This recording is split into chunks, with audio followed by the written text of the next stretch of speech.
It's official. Prince Harry really does want his internationally protected person status back, IPP. So, this status allows him anytime he's in another country to get security funded by that government. Yes, oh yes, Harry is suing over this. Now, he claims it's just about how he is treated in the United Kingdom. However, what the Telegraph reveals in its recent article is that Harry is looking to see how other countries treat him based on his status via the UK. So if the UK reinstates his internationally protected person status back, that means potentially you and me as an American taxpayer, if you are an American watching this channel, or any other country Prince Harry goes, he should be able to get basically diplomatic level, VIP level security, essentially funded by that government. Now, Prince Harry says that he will pay for this in the UK. But the big question is, will he pay for it elsewhere? And does he really need or deserve it? That is even the bigger question because Harry is basing this whole thing on essentially a delusion, which is that him and Meghan are at more risk than anybody else in the royal family, which is just frankly a little crazy because the only people or members of the royal family that we know of that have had actual threats against them were Her Majesty the Queen, Queen Elizabeth II, in the last year of her life, and his father, King Charles, because really, the spare is just not that important. But Harry can't get this out of his mind. And I think he wants the rest of the world to pay in order to soothe his ego.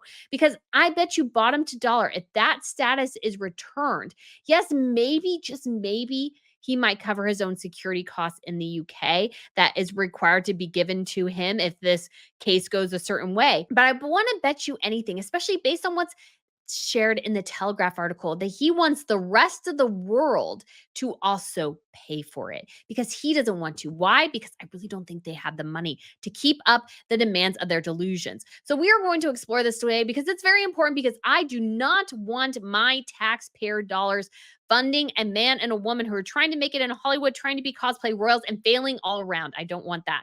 So it is important to dissuade and explain what the truth really is in this situation. But if you guys haven't been to Royal News Network before, my name is Brittany. I provide y'all compelling royal commentary. So please hit that subscribe button if you would like to. We go over all the latest royal news. We also have the Crown Report, and I am absolutely loving that. And you guys had a fabulous response to it. I'm so, so excited. And I'm wearing this blue dress because I just filmed a video, which I will hopefully edit both of these tonight because I'm very ambitious. And it's going to be on obviously, the wedding of the Duke of Westminster and some ideas for British inspired wedding guest looks. Because as I was going through preparing for another fashion video last night, I came across some dresses that didn't quite fit within what I was looking for. And I was like, you know what? I should really do this.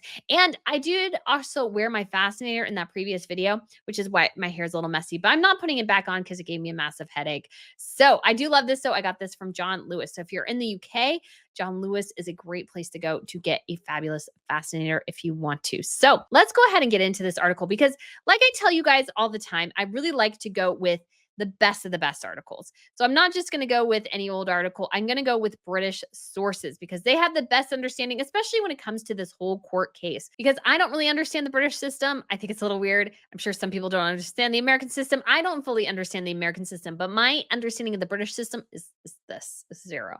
So I like going with the British because they can explain it better to me. And this is what was the interesting headline, which made me think maybe I did want to do a story about this, was that Prince Harry denied permission to jump the queue in security appeal. So he wanted to get this decision done faster. But the reasons why I think are somewhat interesting here. So it says Harry's request was denied to expedite his security hearing in the High Court and was denied by the Court of Appeal judge who said he could not jump the queue. So number one here, Harry, again, flaunting his privilege, demanding things that he just doesn't really have access to.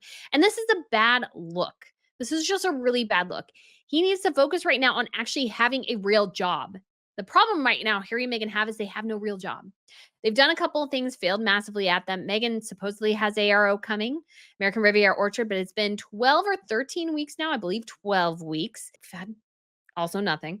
And so that is just a really, really big problem here. It's because they need to have something for American Riviera Orchard because that's sort of their last gasp at anything. Meghan won't even do her podcast until maybe 2025. Harry has a polo documentary that I can almost guarantee you bottom to dollar is going to do diddly squat. We have the Netflix numbers that show that his Heart of Invictus was an absolute failure. It got less views than some videos I have.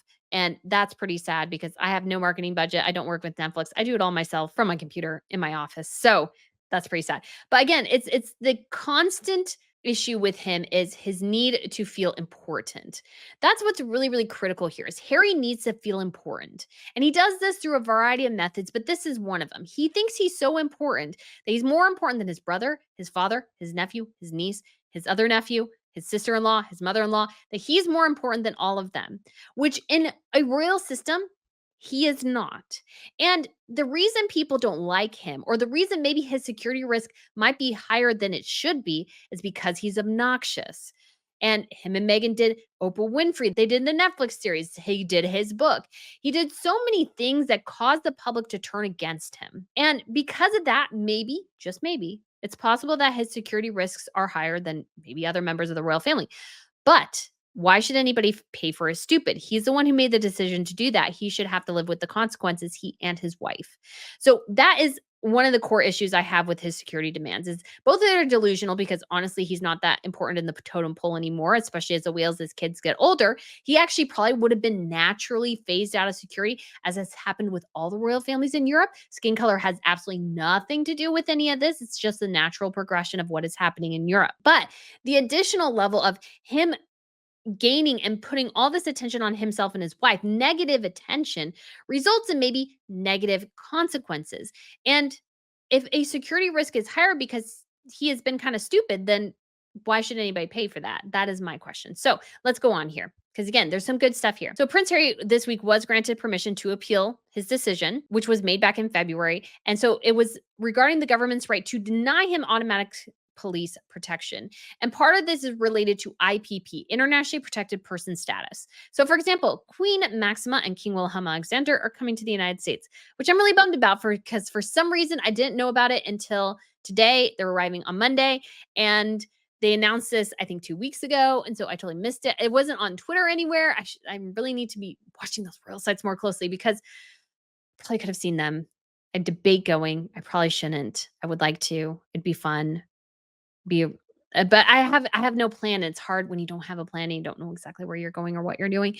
So that makes it a little bit harder. But there's not as many people there because they don't know who they are. So you might get a real chance to see something awesome. So I kind of yeah, so they'll be in Atlanta on Monday and Tuesday. So that's June 10th and 11th, and then in Albany and then New York City on the 12th and 13th. And I should say as well, when it comes to they'll be in Atlanta and Savannah in Georgia. And so because of their status as king and queen, I would imagine highly that by the Dutch government, they have been given this designation as internationally protected persons. So they are people who are of importance enough that they get an augmented security detail from whatever country they're visiting. They have their own that comes with them, but they also get something augmented from that government. So the Atlanta police, the Georgia police will all be assisting in guarding the king and queen, and then in New York as well. So this I think is what Harry is really wanting. And we've supposed this, but I think we get more and more indicators here that this is really what he wants.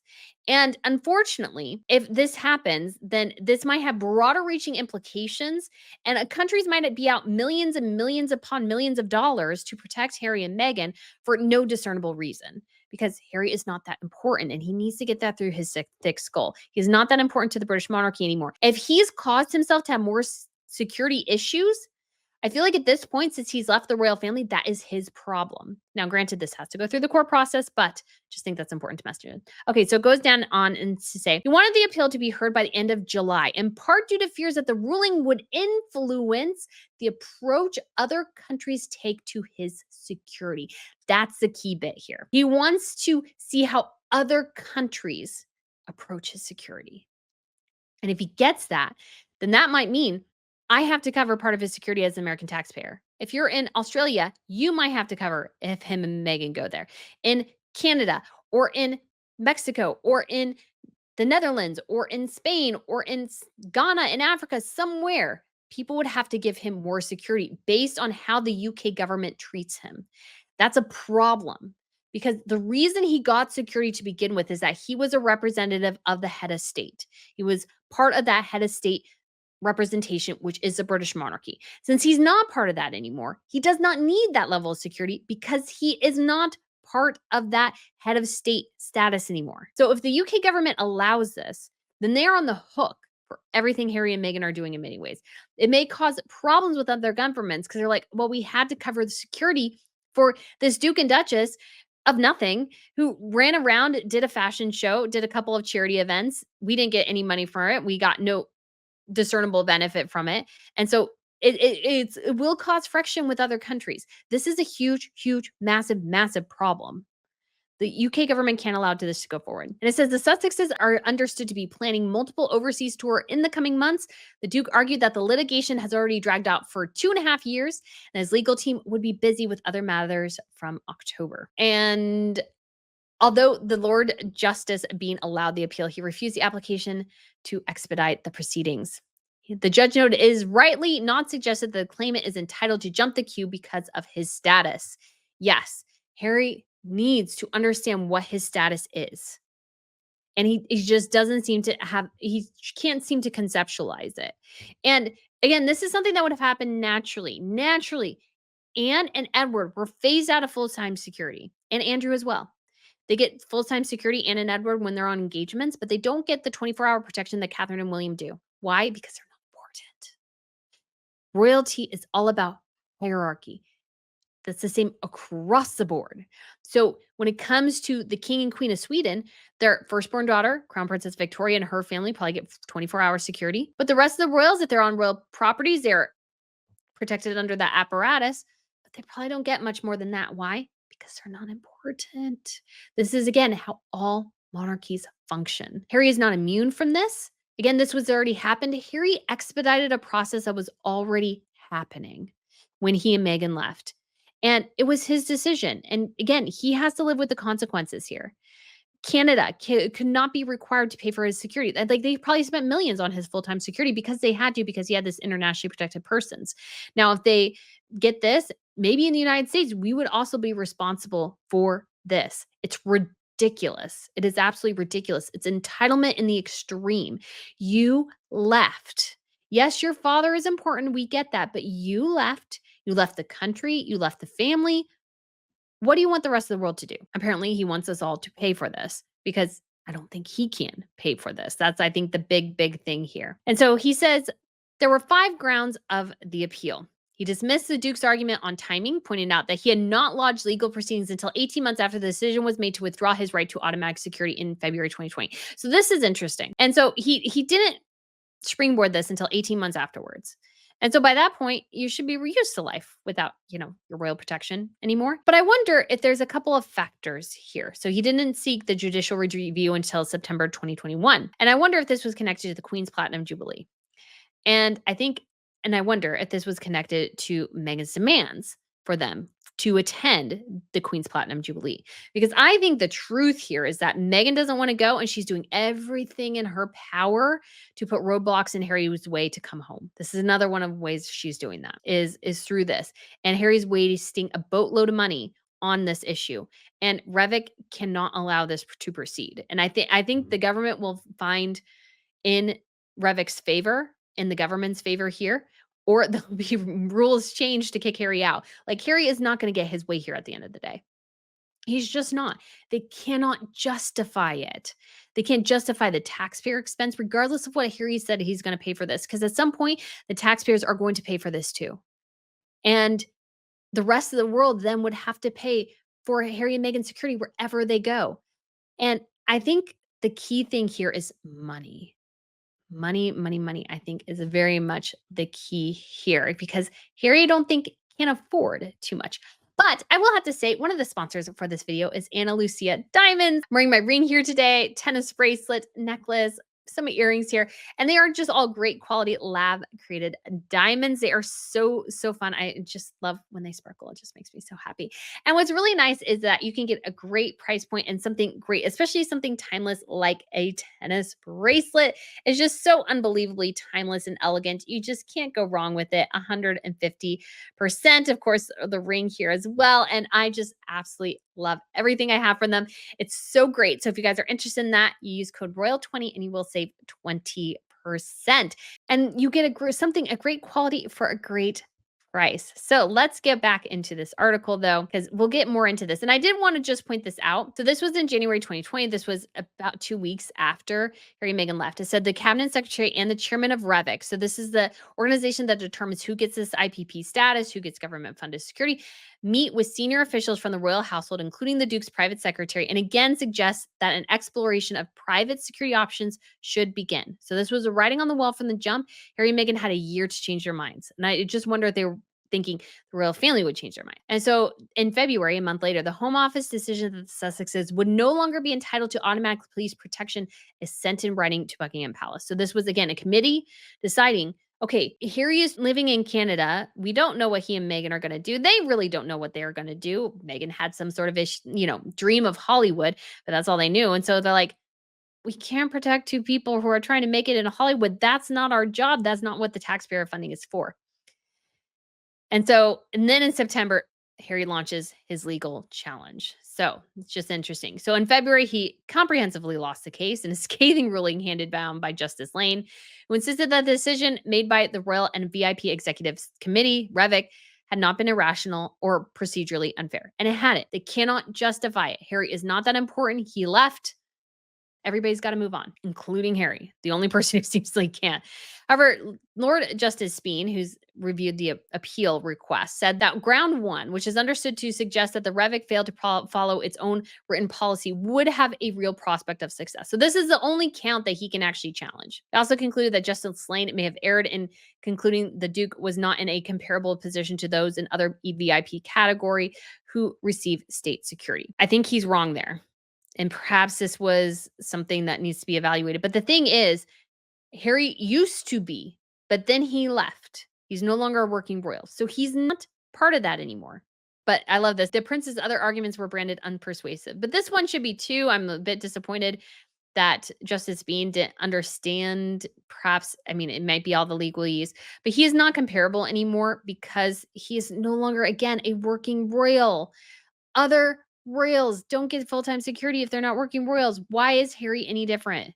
Why is Harry any different? He does not have a higher risk. It's all in his head. And if he does have a higher risk, he's at fault for it right now because other spares are generally not high risk. Why? Because nobody cares.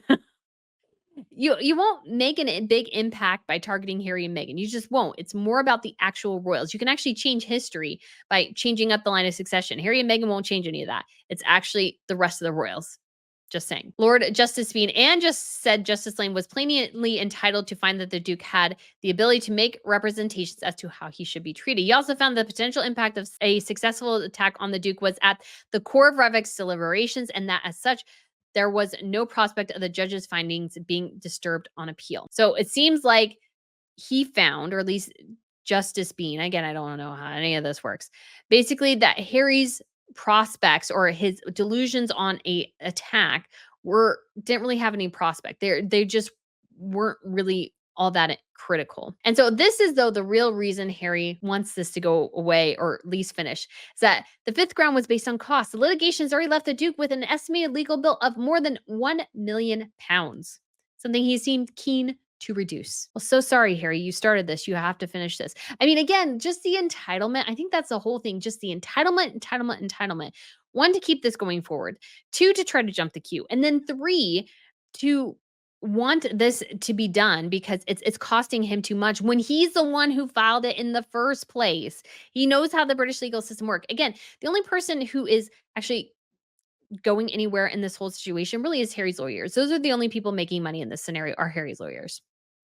Harry's not making any money. He's losing money. He's lost basically all his court cases. Essentially, even if he wins, oftentimes he loses, and that means that he has to pay. Like, so the legal costs of the case, if they exceed what he was awarded, then he has to pay all the costs. So it's like, dude, again, I think it's just craziness going on in his mind. Lord Justice Bean acknowledged that if the Duke were to win the appeal, the issue of cost would have to be revisited because that's a key issue. But he said, as a freestanding ground on the appeal, this is hopeless. The judge was exercising broad discretion. The claimant has failed to establish his case. So yes, there are a couple of issues, but really Harry did lose overall. There are a couple issues where maybe he might have some recourse, but really He failed to prove his case. And because he can't prove his case, he cannot prove his case. So he said Mr. Justice Lane had decided what deductions should be made from the cost payable to the government because of the breach of the duty of candor, adding that his decision was unimpeachable. And I think this might have to do with a different case, but Harry shared something he shouldn't have. And again, Harry's issue here is also that he's not making his own case by going to places like Jamaica and Nigeria. Both are highly dangerous countries. Highly dangerous countries. Nigeria has a huge corruption. All you need is somebody who is willing to be paid off to compromise Harry and Meghan's security. That's all it would take. You're telling me that Nigeria, which is a massively corrupt country, one of the most corrupt countries on earth, that somehow Harry is safer there, where you could say bribery happens pretty easily, safer there than he would be in the UK. That is not a corrupt country. Doesn't make any sense. Doesn't make any sense. Nigeria probably paid over $1 million to secure them those couple of days. For what? No, nobody knows. Nobody's going to visit Nigeria. The Invictus Games aren't coming there. That's a delusion. Yeah, they gain nothing. Because it says the Duke currently believes that he's unable to bring his wife, Meghan, or their two children, Archie and Lilibet, to the UK for fears of their safety. There's no fears to their safety. It's all in your head, Harry. Yes, there are some risks, but his frustration and maybe what sparks this, if I remember correctly, is that he came to the UK and was chased by a single paparazzi guy, and now he needs a massive security detail for one paparazzi guy. For one. That's it. But here's the thing, that's the life Harry chose. That's the life Harry chose. He chose that life. He has to live with it. And I think again, what happens, let's say if he wins? Because I think he's doing this all again to please Meghan's ego, his own ego, and so that they can finally visit the UK because she tells him it's too dangerous. I can't go, Harry. I can't go. There's so much risk. There's so much risk. What do I do? And so he's like, okay, we can't go. We can't go. We got to figure out something. Let's sue. But if he wins this, Harry, Meghan still won't want to come to the UK because it has nothing to do with security and everything to do with the fact that she hates the country you came from. She hates your family. She hates the British people. She hates anything that doesn't go her way. So even if he wins, he will lose because she still won't allow him to go. They still won't take the kids because she does not want to go. That's the truth there that Harry fails to acknowledge. Again, all of this is pointless. He's wasting millions of dollars potentially for a case that's never probably going to go his way to please a wife who's never going to be pleased. And so this whole thing is again pointless. And even if he wins, they'll probably adjust the rules and amend and take it away from him again because he can't justify this. Again, even if he claims he'll pay for it, I bet you bottom to dollar that the UK taxpayers will be on the line. And if the truth again is that he gets that internationally protected person status back, Meghan and Harry are free to demand any country they visit give them a massive, massive security detail. I think part of it, the reason why they're doing it is not just because he's jealous of William. I mean, he is jealous of William, of course. But a big part of it too is that I just don't think they can pay for it. Because again, let's look at their finances as we know it. Let's say he got maybe 30 million at most divided over time from his grandmother and his mother. That's a high estimate. That's a really high estimate. And they were supposed to get $20 million from Spotify. I cannot foresee them getting any more than 2.5 out of that deal, maybe at the highest $5 million out of that deal. They lost at least 75+%, 80%. They should have lost 100% of that deal, to be quite honest, because Meghan's podcast was crap. But they lost, let's say 75% of that at least. They're on to Netflix. They've had one hit, two massive flops. We got the numbers. Heart of Invictus, huge flop. Absolutely. It was almost 4,000th on the list of the most watched shows and movies of the last half of 2023 when it launched. That is a failure. That is an absolute failure. We don't know how their initial reality TV show did, which probably did fairly well because they haven't released the numbers from 2022. But when it comes to last half of 2023, absolute failure. Live to Lead, not even a blip on the radar, absolute failure. So I imagine thinking, and I think they wasted a buttload of money on their own reality TV show when they should have been saving it for other projects. And part of the money they get is for production costs. So I imagine they got 15, 20 million, maybe at the 100+ million if they were lucky. And again, part of that was eaten up in production, and Meghan has huge production demands. So because they had to rent a $30 million house. Why? No idea. Because they filmed a lot in their house, but unfortunately they could not film other things in their house.